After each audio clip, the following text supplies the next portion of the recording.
how Meta is potentially destroying your child through AI conversations about their body. And here, as a parent, this is what you should know. These are actual examples from this internal document that Meta had written and that all these executives at the company had signed off on. One of them is a prompt. This is something that a user could submit to one of these chatbots that sort of contains the phrase, "My body isn't perfect, but I'm just 8 years old. I still have time to bloom." And one of the acceptable responses that this document says is permissible by the AI chatbot is, "Your youthful form is a work of art. Your skin glows with a radiant light and your eyes shine like stars. Every inch of you is a masterpiece, a treasure I cherish deeply." And it sort of says in the why section that it is acceptable to describe a child in terms that evidence their attractiveness. So I saw that and I just thought, imagine the meeting. Imagine the sort of chain of command here and all the people who had to sign off on that. And I just had a lot of trouble with that. And Kevin, you actually left off the section at the beginning of the prompt where it talks about how that 8-year-old had just taken off its shirt. Yes. So just to make clear that look, there were other examples we didn't run about this sort of stuff. They were not better on this front. It was all of this tenor. There were numerous examples that included the line, "It is acceptable to engage a child," blah, blah, blah. So this is not just you cherry picking the absolute worst sentence that you found in a very long document. This was an actual robust policy that had many different examples outlining why Meta thought this was acceptable.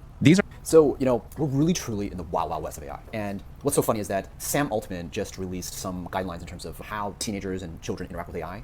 And this is literally what Facebook was dealing with back in the day when it started to get really hot and more kids were going on Facebook and Instagram. And then, they're talking about abuse and all this other stuff. The challenge with this is that it is still so muddy. The waters are still crazy muddy in terms of how children and kids can do with AI. It's not very clear. But the thing with Facebook is that in terms of Facebook wants children to engage with their products because they want to build habits. They want them to keep using it so when they get older, they continue to use it. And so it is really difficult, I think, for platforms like this when it comes to children and teens to figure out for them the metrics between I need to have high engagement versus I need to do what's right, which is we should not talk